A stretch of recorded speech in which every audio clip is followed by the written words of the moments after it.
unfortunately, that doesn't stop God. He still gets us where we're supposed to go. Because like I said, he's programmed our GPS, and it's just going to keep saying, turn left, until you finally turn left. So he's going to get us where we're supposed to be. And also, God is not surprised when we miss it. So he'll tell us something 10 years in advance, and he knows it's going to take us 10 years before we even get it. So we're like, oh man, God told me that 10 years ago. God didn't take you 10 years. He wasn't even planning on that happening. You know, he knew you had to go through all your stuff. And then you finally get it right. Yeah. So God's okay with that. He speaks to us, and then we are off on a wrong road, and then we can feel guilty and bad. But it's okay. God already knew, and he had somebody waiting to push you back on the right road. So he gets you where you're supposed to go. So Paul kept going to these temples, preaching to the Jews and getting in trouble. And finally, that's when in chapter 16, he had a dream. They said, come over to Macedonia, which was in Europe. And it said the Spirit forbid him from going to Asia. Because he had a choice. He's in the Middle East. He can either go east to Asia or west to Europe. He was on his way going to Asia, and God said, no, don't go there. Now this is against some people's teachings, because they teach you should just go anywhere. Just go. You're supposed to just go. You don't have to wait for God to tell you what to do. He's already told you, go ye therefore to all nations. Interestingly, he's preaching to everybody. He's not telling one person to go to every nation. Amen. He's telling the body of Christ, this message is going to go to all nations. He may send you to Tennessee. Amen. And he may send somebody else to Paris. So in God's mind, he's sending the body of Christ to all nations. But some people teach, no, that means you are supposed to go to every nation and preach, and that's not what it means. So I suggest waiting for God to direct you. Amen. He may say, no, don't talk to that person. Go over in that direction. Well, God would never say that. Yeah, well, that's what he said in the Bible to Paul. Do not go to Asia. Amen. It wasn't time. But do go to Europe. So he goes over to Macedonia. You would think if God tells you to go somewhere, it's going to be easy sailing, but it's the opposite. Right. And I do want to speak. If how many people have GPS in their car or know what I'm talking about? On your phone, or if you're going in the right direction, what does it say much? No. Right. So sometimes we're like, I wonder why, God didn't speak to you. Is that because you're going in the right direction? Do you understand? If God has said go and you're going in the right direction, he doesn't say, wait, stop, you need to go. Hit it. And so we get nervous when God hasn't said anything. It's okay. He'll give you a stop light if you're supposed to stop. But sometimes we think, I'm not hearing from God, and the truth is you are. Again, that's if you're trying to. If you're saying, Lord, lead me, and then you start moving, trust that he's leading you. You have to trust that he's leading you. If you've never said, Lord, lead me, and you're just going off in some direction, then yeah, you're probably headed in the wrong direction. And you have gotten to a point where you can't hear God saying, turn left, turn left, turn left. I used to, right when they first made seatbelts a law, and some of us had to get used to that, because we weren't used to putting on your seatbelt. Can you remember back, I'm talking about 30 years ago, 40 years, you just put it on if you felt like it. But most people, you got in the car, the seatbelts were already clicked together, you just sit on it. And then they made it a law, and in certain cars, it would start to ding if you didn't put your seatbelt on. I remember I would just ignore that ding. Yeah. And I got so used to ignoring it, it was just simply the sound my car made when I turned it on. Ding, ding, ding, ding, ding, ding, ding. And then I keep driving. I forgot that he was telling me to put on my seatbelt. I just got so used to that ding that it was just the sound my car made. And I think that we get that way with God sometimes. He's telling us, don't do that, and we're so used to ignoring him that we kind of become numb to it. So you can be heading in the wrong direction. God is talking to you, but you're so used to ignoring that feeling that you just don't hear. That's if you're heading in the wrong direction. You're so used to ignoring God. Yes. So if we're ignoring, do he continue to speak to us, or do he just stop? No, I don't. You think he just stops? Well, it's like he just speaks to me to since I was a little kid, but the same situation keeps occurring over and over and over, and pretty soon I just picked up on it, and then I started to listen, and I know which way to go whenever this happens, or whenever that happens, or whenever that happens, because those same situations will always keep popping up. But like you say, I just quit ignoring them. I was ignoring them. Right, but funny, yeah, but God doesn't change what he's saying to you. We do. We give up on people, okay, forget that, let me just tell you this. So he'll put you in that same situation over and over and over until you keep failing that test and you finally go, this is the 15th time I failed that test, maybe I should do something different. So he does not stop. God doesn't give up. Right, he does not stop calling. But he'll just, it might get louder as you get, until it finally everything just blows up and now you're flat on your back and you have to listen. Yeah, I was just gonna say, at some point, you're gonna realize, he's gonna let you know, and you're gonna realize that you're going the wrong way. Right. He's gonna, so if you've decided I'm not gonna listen to God, he keeps speaking to you. He keeps speaking to you. The people who say, Lord, I want you to direct me, he'll say, okay, and he'll give you a little push. And then if you're going in the right direction, he doesn't say anything. Because he wants you just to trust him. Right. So we think, well, God doesn't talk to me. Well, that's because you're doing the right thing. You understand?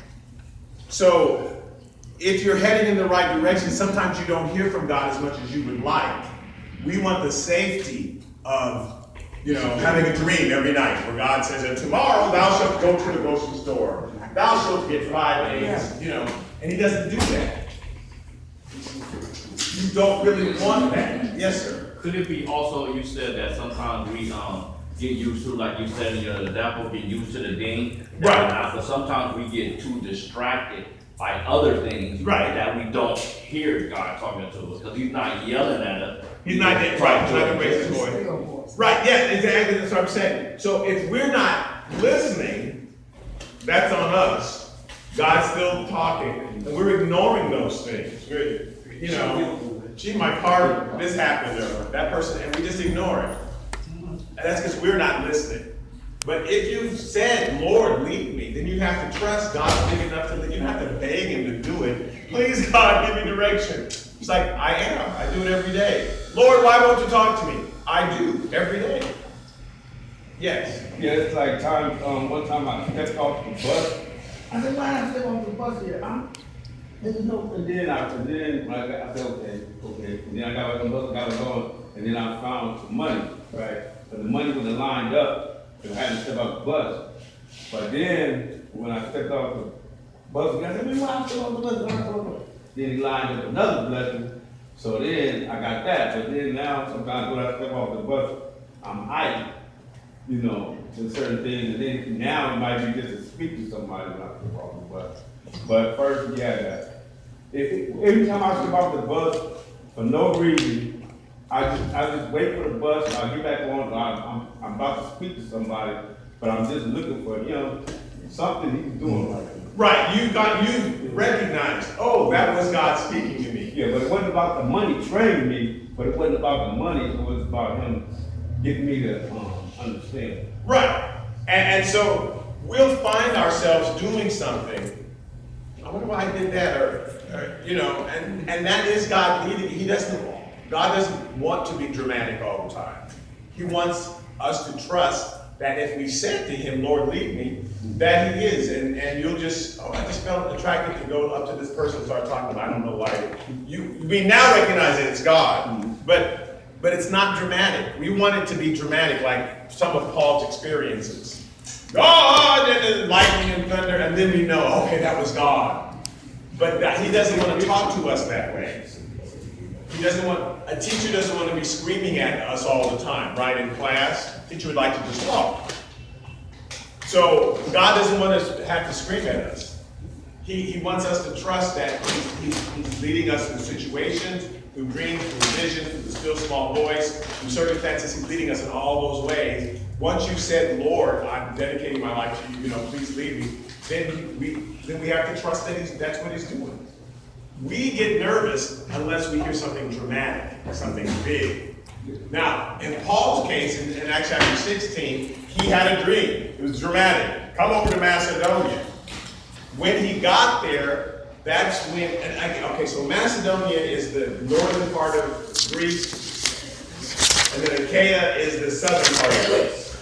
Okay, so he went to Macedonia, went to Europe. When he got there, that's when the woman started following him around and saying, these are men of the Most High God who come to show us the way of salvation. Hear them. Then he had to cast a demon out of her.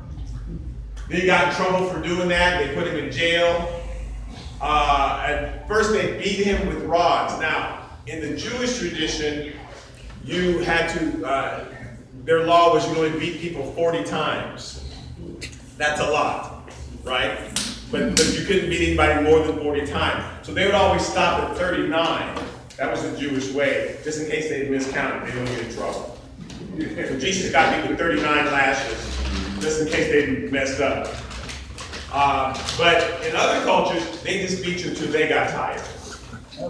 So when it said that Paul was beaten with rods, they beat him raw, bloody, put him in jail. And you would think, did God call me to this? Yeah. Sometimes when situations are blowing up, that doesn't mean you're out of God's will. But he knew that because he had that dream. God has spoken to him in a dramatic way. So if God's going to speak to you in a dramatic way, just be prepared. Something's coming. But he wants you to know that it's him. If he's not speaking to a dramatic way, that means everything's smooth. You're okay. You don't want the dramatic. We think we want the dramatic, but we don't. So in chapter 16, he went to Macedonia. They had this, they kicked him out of there. They asked him to leave. They put him in jail. He got mad. I'm a Roman. How dare you do this to me? And they said, please leave. So he left. He went to Thessalonica. The Jews got so mad at him in Thessalonica, they threatened to kill him. He went down to Berea. When the Jews from Thessalonica found out that he was in Berea, they went down there and tried and stirred up the crowd and got base, then it says base fellows, that means bad people, and tried to kill him again. And now he's in chapter 18. He's gone down to Achaia where Corinth is. He was in Athens, now he's down in Corinth. Corinth is a port city like, how is New York and Los Angeles different than Iowa? And how would you describe it? Slow, fast, and medium. Well, it's by the ocean. What do you mean by slow, fast, and medium?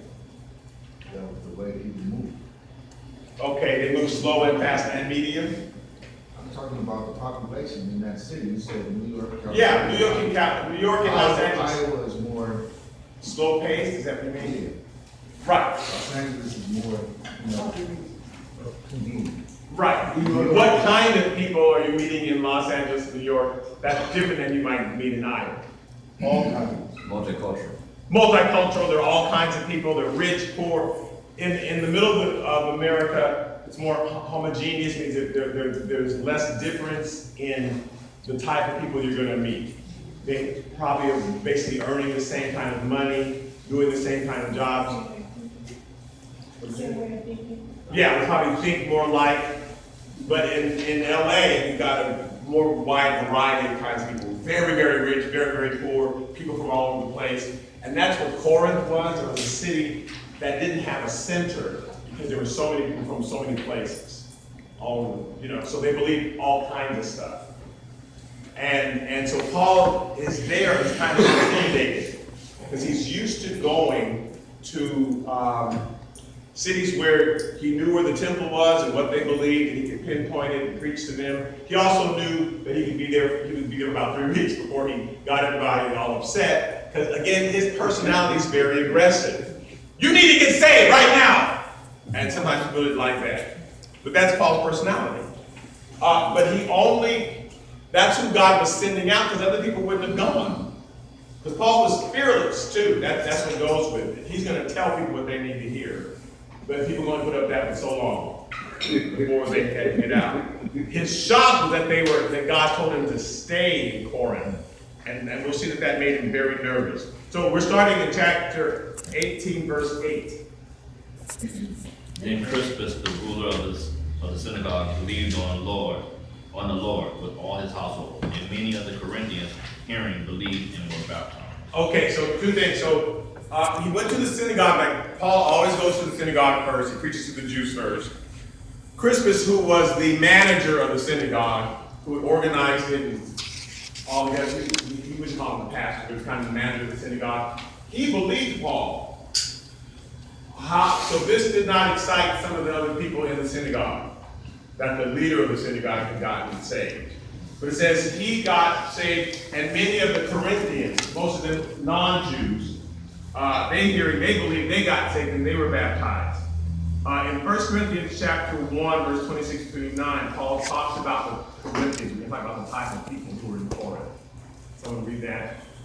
For you see your calling, brethren, that not many wise according to the flesh, not many mighty, not many nobles are called. So, not many wise. So these particular Corinthians, it's as though Paul had gone to the inner city to preach, as opposed to going to Beverly Hills.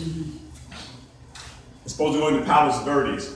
He went to South Central, East LA, to preach. So they were the very wise men who sat in big places, and there were the mighty who were rich, they were the noble. That's not who God called. That's not who was getting saved at this point. Why is it sometimes easier to reach the poor? So they are. So what's in their personality that makes it sometimes easier for them to get saved? Humility. Yes, humility. When you don't have a lot else to trust in, you're looking for something to trust in. When you are wealthy, remember Jesus says how hard it is. He didn't say it's impossible. He just said it's hard for the rich to inherit the kingdom of God, because it's easy to trust in riches. And somebody says, you need Jesus. You think, no, I don't. I'm okay. I've got money. So sometimes when you're more desperate and your situation is lower, we'll say, you're more open to listening. Were you going to say something? But I just think that people that are in poverty, people that are well off, they have a good perception on life. People that are in poverty, they're more accustomed to believing something. So they down and out. They might be more receptive to listening. But the person that is well off, they're born with something. So they always think that somebody's supposed to get them something. So they don't really have a listening ear. They don't think that they need anything sometimes. Now there are rich people who get saved, but it's harder. It's harder. Yes, sir. I'm just gonna say, like, when everything else has failed, everything that you've done, like your way or whatever, has failed, then, why not? You have to just give up and give it to God. Right. And sometimes, so God is waiting sometimes for everything to fall apart, and now you're finally listening. And so those are the people that Paul was reaching in Corinth.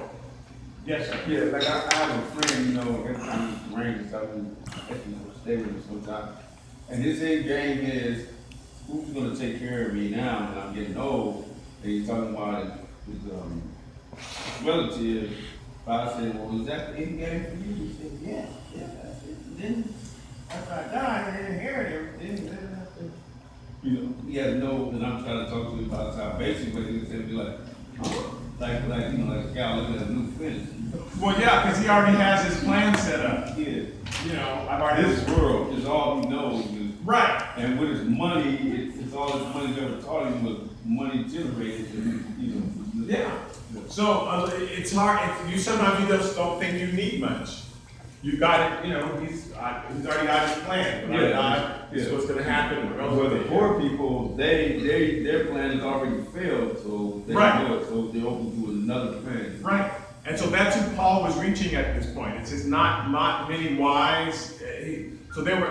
So again, Greece was famous for its philosophers. Scholars. Aristotle, Socrates, Plato, all that, and so the smarter you were, and you would have a school and a lot of students who were following you and your teaching, and that's how you made your money. And so he was not able to reach those, quote unquote, who thought themselves wise, who thought themselves rich and mighty, who thought themselves noble. He wasn't able to reach those because they weren't listening. but he was reaching the other people. Now, everybody is called. Paul uses this word, it bugs me. So if I have to sit down and talk with Paul, I wish he wouldn't say the called. Because it makes it sound like only certain people are called. But it means people who answer the call. So everybody's phone is ringing, but you actually answered. So you're the call because you answered the call. But God's ringing everybody's phone. So that's what he means by the call. Those who actually answered the call. He's just calling them the call. Let's go to verse 27. But God has chosen the foolish things of the world to put to shame the wise, and God has chosen the weak things of the world to put to shame the things which are mighty. And the base things of the world and the things which are despised, God has chosen, and the things which are not, to bring to nothing the things that are, that no flesh should glory in his presence. So it says God's done this on purpose. I got a very good illustration of this, but God on purpose chooses things that don't make sense to us to confound us. Because as soon as you think you've got it all together, you've got 15 degrees behind your name, or you've made all this money, or we've heard in the news about very rich people or very intelligent people who still their lives are messed up. And they're confused. They thought, well, if I make this certain amount of money, then, everything's gonna go well. If I get all these, if I get my master's and my doctorate and all this stuff, and their life is still a mess. And so they're confused. And things that, like, that person shouldn't be happy. You shouldn't be happy, you're poor. I'm rich. And that's confounding. And God does that on purpose. He chooses the foolish things to confound the wise, the base things so that to let us know that your plan won't work. You think you have it all figured out. If I just do this, and this is all gonna work, and then it doesn't. It falls apart. He does that on purpose because he wants to make you know that you need him. He says he chooses the things which are not, and that's an interesting. He chooses the things which are not. What does that mean?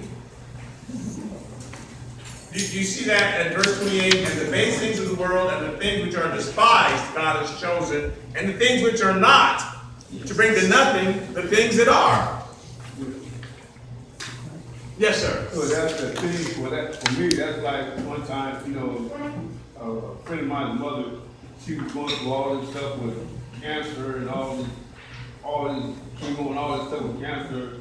Well, the world was working on her, but then when she started praying, the prayer, everybody seen that the prayer, that was the last thing we picked up, but it worked. Right. But we used all that stuff, the world stuff. Everything that was known was used. There was a gentleman, oh man, pretty guy. I'm talking about it. That was his name? Yeah, his name was Griffin. Did he die? Was that the guy? I remember. Starch guy. There was some guy who preached, if you just eat this and live this way, you can live forever. Not forever. Ooh, Jack LaLanne. But he's like, he died and shocked everybody because he thought and now when they examined him, his organs were really clean, but he still died because you're not God. Amen. You can't figure it out. You think that you've got it all together, like do this plan or that plan. We'll read all the self-help books, but God makes sure that it doesn't work. Amen. Was this the person you knew or just a person? No, it's famous doctor, famous fitness guru. The name is Dr. Sebu or A something. long time ago. Oh, you talking about Dr. Sebu. It's a doctor's name, Dr. Sebu. He teaches holistic eating and everything right Did now. he die too? And he died. See? Yes. Well, no, I wasn't talking about him, but that's a good example. That you think that you can,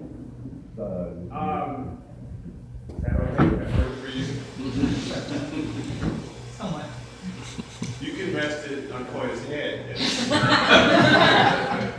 So you think that you can just come up with the perfect plan, it never works. It never works. You can meet Elon Musk and have all your, but you can, all the people who just really think I have found the way. You always find out later, oh, they didn't really find the way. Like Howard Hughes and. But I think he locked himself in one of his hotels. Yes, he did. And, he didn't want to. All that money didn't help him. Yeah, but he had a fear of, being sick too. Right. So he had a whole bunch of doctors. He had a whole bunch of problems that money didn't solve. And so, and God uses the things that are not. So, there are things that God wants to do with your lives that no one's heard of yet. And he's going to lead you in a path, and you're going, gee, no one's ever done this before. Is this right? And he said, yeah. He does that. He uses the things that are not to confound the things that are, to make fools of things that are.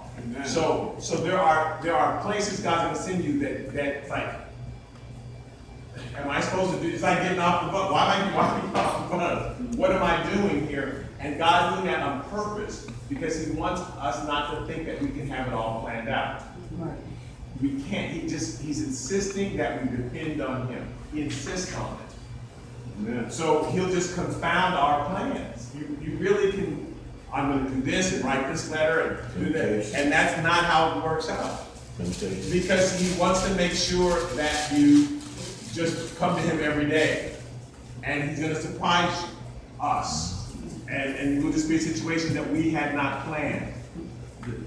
That makes sense, right? A job that you didn't know was coming.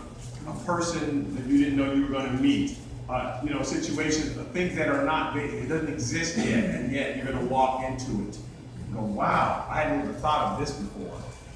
And God's like, yeah, I know. I thought of it though. And had it all planned for it. So Paul's just saying, he does that on purpose. He uses the things that are not, just to make foolish, to bring to nothing the things at all. So everything that we plan, he purposely will just confound it. His job is not to make us confused, but to get us where we're going to have the most success. And since He designed us, He actually knows us better than we know ourselves. So He actually is going to put us in a place that will have us have the most success. But we don't understand that yet. It's like asking an 8-year-old, what are you going to do when you grow up? Why do we do that? It's no different. An astronaut, okay. Like, what was that? What was the point of that? You know what I'm saying? We all had like 5 different careers. It didn't matter what you thought you were going to do. You end up somewhere totally different. But God is leading you there. Amen. And you don't know where you're going. If you knew you'd mess it up, you'd go there too quickly. You go there before you were ready. If God said, okay, in 6 years, you're going to be working at this construction site. We'd go there tomorrow. We wouldn't wait 6 years. And we didn't know what to do, and we'd mess up, and we'd get fired. When there's all this stuff that God wants to put us through so that when we finally get there, we know we can handle it. But He doesn't tell us where we're going, because we would mess it up. So He just tells Abraham, just start walking to a place that I will show you once you get there. And our faith part is that we keep walking. So Paul is in a new place. He's in Corinth, and trust me, he's scared. He's scared. We'll find out about this. Because he just doesn't know what's going to happen. But it says, so that no flesh should glory in His presence. He doesn't want us to get any of it. We can't pat ourselves in the back for any reason. It can't be, oh, look what I came up with. Look what I did. Yes, sir. Oh, you were. Yeah, my fingers are. But had it been resting on her head, I would not have. Okay. It's swollen on this plate. And lean over. If I'm gonna ask questions, I'll use my right hand. Use the right hand. Okay, that'll be the clue. So, He doesn't want us at all to get any credit and say, oh, look what I figured out. Look at, when we get wherever it is God wants us, we'll have to give Him all the credit. Say, I had no idea this was going to happen. I had no idea what was going to happen. God got me here and He did it. Yes, sir. Well, why is it that like when you leave, like you're going somewhere to do something, and on the way you start doing something else before you get to it, you never make it to where you're going. Right, because That was your God plan. wants us to start walking. We think we're supposed to go there, Right. but He knows we're supposed to go over there. and so we get distracted, and that's God distracting us. But He just wants you to start walking and then trust Him where He's leading you. But just trust Him. Because He knows the destination. he programs our GPS every morning and doesn't tell us where we're going. Because he wants us just to learn to listen to us. There's some scripture about a horse, how he wants us to, he's the horseman and wants us to be the horse.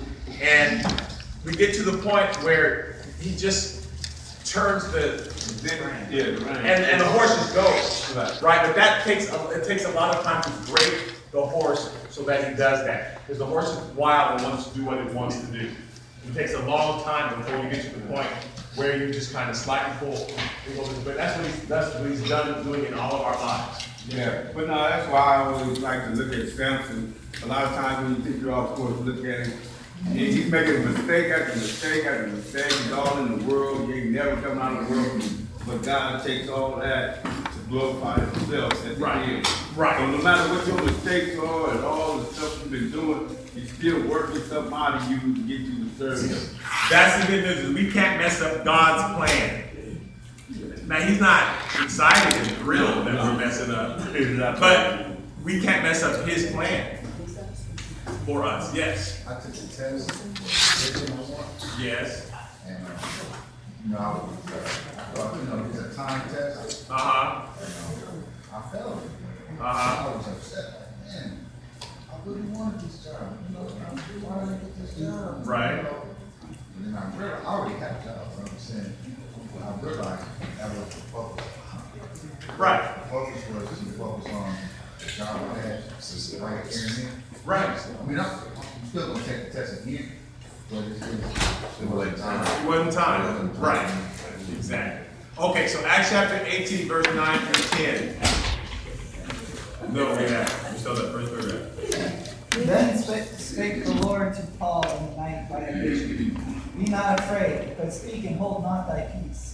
For I am with thee, and no man shall set on thee to hurt thee, for I have much people in the city. And again, this is where God says, no man shall set upon thee to hurt thee. But he didn't say no man shall set upon thee. He just won't do it to hurt you. You won't be hurt, but they're going to attack you. So, in 1 Corinthians, this is what Paul says, 1 Corinthians chapter 2, verse 1 through 3. And I, brethren, when I came to you, did not come with excellence of speech or of wisdom declaring to you the testimony of God. For I determined not to know anything among you except Jesus Christ and crucified. I was with you in weakness and fear and much trembling. This is the truth of his feeling.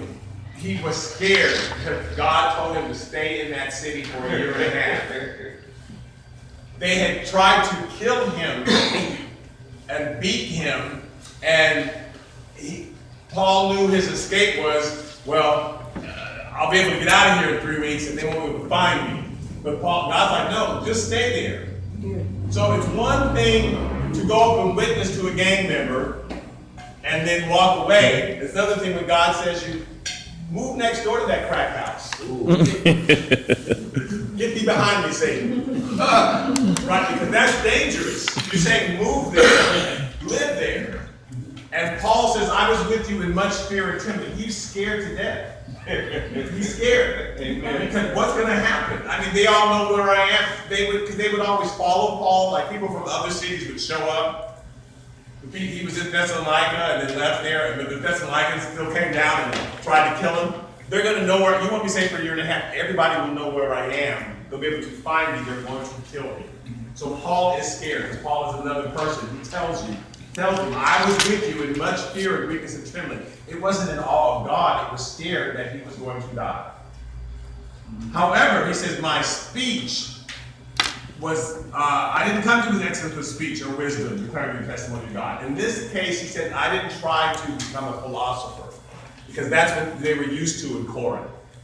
And that would be like going to Hollywood. I didn't put on a tuxedo and a top hat, or going to Beverly Hills.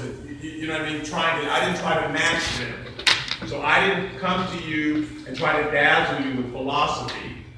He said, but for I determined not to know anything among you except Jesus Christ and him crucified. I just preach the cross to you. That's all I preach. That's all I preach. Because I can't top all of these philosophies that you've been cultivating for 500 years. So I just need to preach Jesus Christ. It's going to sound crazy because all your gods are strong. We go to see these movies today with these superheroes in them because they're strong. We wouldn't go see necessarily a movie where the superheroes got beat up every scene. But that's not. Come on, nobody like that. Superman ain't so super, huh? But they're comedy. They're comedy. Meteor Man or something was a comedy. So when they come out with those movies where superheroes are horrible, they're comedies. We're supposed to be laughing at them. We wouldn't then follow that person, right? So Paul's preaching a Jesus that got crucified. Here's a God that was only here for 33 years, and they found him and killed him. Follow him. Like, what? And so Paul's like, I'm not even going to try, but that's all I'm going to preach to you. And it's going to sound like foolishness, but he is the Christ. So Acts chapter 18, verse 11. And he continued there a year and 6 months, teaching the word of God among them. And now let's go on to, as Paul's talking about how he did it. 1 Corinthians chapter 2, verse 4 through 5. And my speech and my preaching were not with persuasive words and wisdom, but in demonstration of the Spirit and of power, that your faith should not be in the wisdom of men, but in the power of God. Now, if we saw more demonstration of the Spirit and power in churches, then people would have more faith in God. Because right now, sometimes it feels like church is just something to do on Sundays. But if we knew that God was alive and real, if you saw miracles, if you saw the demonstration of the Spirit, and it doesn't have to always be somebody hopping out of a wheelchair, because there's 9 different ways that the Holy Spirit manifests himself. So whether it's revelation, that God tells you something about somebody else and you're able to help them, that God gives you a word of wisdom, which is how they should act in the future, or a word of knowledge, which God tells you something that's known about that person, and that helps them, then they go, wow, God is alive. Because we seem to preach a God that is dead. He went to the cross, and we're just worshiping a dead God. But if he's alive, and people saw a living God, then I think we would act differently. Because if it's just a philosophy, and then by and by when we get to heaven, I think it's why so many people have only a Sunday religion, and then the rest of the week they do whatever they want with their lives. Because they're just taught that God is somebody that we get excited about on Sundays, but we don't see him demonstrated. So it was, I got really turned on to God once I saw a demonstration of the Spirit. Once I saw someone healed and started to say, I thought, oh, God is like he's not watching us from a distance. God is watching you from a distance. He's actually here, alive, in a certain, that changed my perspective and made me more excited about God. So I just thought, okay, yeah, by and by, we're in heaven. Cool, okay. But, like, oh, no, he's a now God. And Paul said, so that's what I did. I demonstrated the Spirit and power of God, so that your faith would be in his power, not in man's wisdom. Okay, in Acts chapter 18, verse 12a.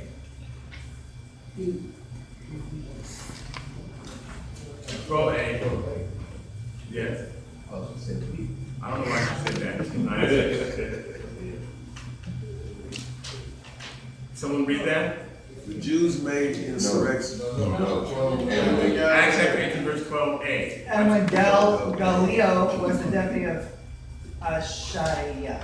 Achaia, was it Achaia? Okay. So Galileo became the governor of that southern part of Athens. Southern part of Greece. So there was northern Greece where Macedonia was. Paul is now in the southern part of it. And while he's there for a year and a half, he's going all around. He's not just preaching in England, but he's preaching in Madeira, and he's preaching in Torrance and Manhattan Beach, and he's preaching all around. Right? So people are getting saved all there because Paul can't stay in one spot. They'll shoot him. Even the Christians. Paul, get out of here, you make us crazy. So he just preached in that whole region. So a lot of people in that area are getting saved. Why is it? Okay, so I want you to imagine a port city where people are coming in and out. Why is God focusing for so long in that area, you think?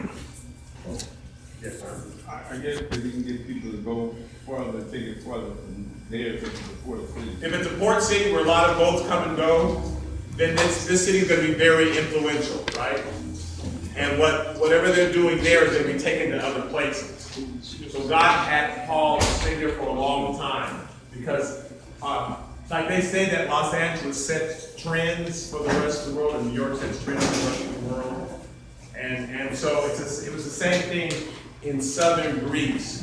Whatever was happening there was going to get carried to the rest of the world. So at a certain point, Galileo became, yes, sir. But see, Paul, he wasn't worried about it, about being there a year and a half, because God had told him, say, I was with you in weakness and in fear, and so. Right, now you say that, Yeah, but just because God told him that doesn't mean he wasn't worried. You're saying he shouldn't have been worried. You're right, when God says, I'm gonna be with you, don't worry about it, sometimes we worry anyway. Yeah. So, because Paul says, I was scared, even though God said, stay here. God said a lot of stuff to Paul. He would end up in jail and end up being beaten. And so Paul didn't know what was going to happen. And I was now stay there for a year and a half. Oh my, what's going to happen? Right? Because when he went to Macedonia, they beat him. He was thrown in prison. And God said go there. So if God is saying go, it doesn't mean nothing's going to happen. Right. He was just telling Paul, it won't hurt you. You're going to be attacked. You might end up in prison. But it won't hurt you, whatever that means. It won't kill you. right. So Paul, that's why I said, when I was there, I was scared. But he was doing an important work in that region because what was going to be happening there was going to be going all over. Yeah, and then sometimes, Paul knew so much information about Joseph and them and everything, and all the prophets that went through so much, so. Right, yeah, Paul knew worshiping God is not a fun thing sometimes. Because, these prophets had gone before him and got stoned and killed. So, what does this mean? You want to know what this means. So, Paul does an interesting thing that we'll see about. So he's in Achaia, which is southern Greece. Now, 2 Corinthians chapter 1, verse 1, he's writing to the people of Corinth. Paul, an apostle of Jesus Christ by the will of God, and Timothy, our brother, to the church of God which is at Corinth, and all the saints who are in Achaia. Or in all Achaia, right? So Paul's writing his second letter not only to the church at Corinth, but to the saints that have gotten saved all over Achaia. That's why we know that he preached all over.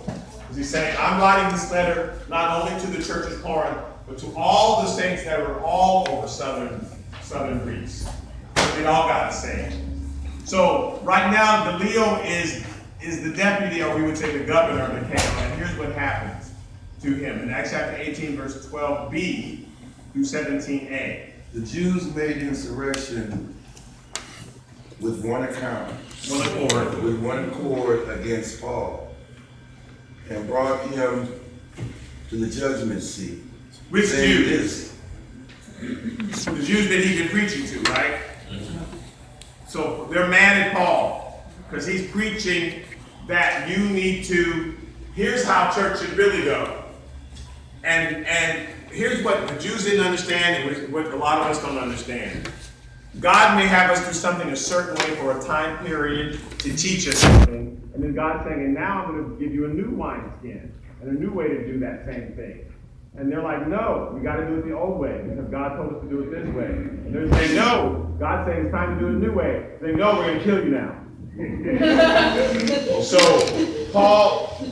Moses was a real person, and God used Moses to bring them the law. But Paul's saying that law was only there to show us that we're sinners, and now we don't need to do the sacrifice anymore. Jesus was the final sacrifice. And that's why God did it this way, but now God's doing a new thing. We like to hang on to the old thing because it worked. And so the people, like church, we used to do this in church, and we used to do that in church. Yes, and it was God. And now God, but he was doing that for a reason, and now he'd like to do it this way, and we're ready to kill the people who want change. So they wanted to kill Paul, because you're trying to say Moses, and he never said anything bad about Moses. He was just saying, Moses, that was for a time period, but now that Jesus has come, here's the new way that we need to think about all of that stuff. And so they wanted to kill him. So they go and they bring him before the judgment seat. Verse 13. Saying this fellow persuaded man to worship God contrary to the law. So it felt like it's contrary. It wasn't. It was just fulfilling the law. It wasn't contrary to it. He's just fulfilling it. Verse 14. And when Paul was now about to open his mouth, Galileo said unto the Jews, if it were a matter of wrong or wicked lewdness, O ye Jews, reason that I should bear with you. Go on. But if it be a question of words and names, and your law, look ye to it, for I will be no judge of such matters. Okay, so he's saying, if Paul really done something wrong, he killed somebody or something like that, then I take care of it. But you're talking about words and names. You're talking about Moses, he's talking about Jesus. You're having a big fight over words and names. So I'm not going to worry about that. He's even Galileo knew he's preaching the same thing you're preaching. You're just substituting different names. So you want to exalt Moses and he wants to exalt Jesus, but it's the same law, it's the same Bible. You're making it a big deal. But so I'm not going to worry about it. So because they brought him to now, why didn't they kill him himself? Why didn't they take care of Paul himself? Because he had did nothing wrong. That's But I mean, the Jews felt like he had done something wrong. You're right. You're saying this is why the governor didn't do it. Exactly. Why didn't the Jews just take care of it themselves? Because it's the law that they can't do it. They have to bring him before a magistrate or before. They can't do it by. Right. In their own law, they couldn't do anything to Paul. So they wanted somebody else to take care of it. Okay. So verse 16 says, so he says, get out of here. Take care of it yourself. So they're mad. Now, a similar thing had happened to Jesus. John chapter 18, verse 29 to 30.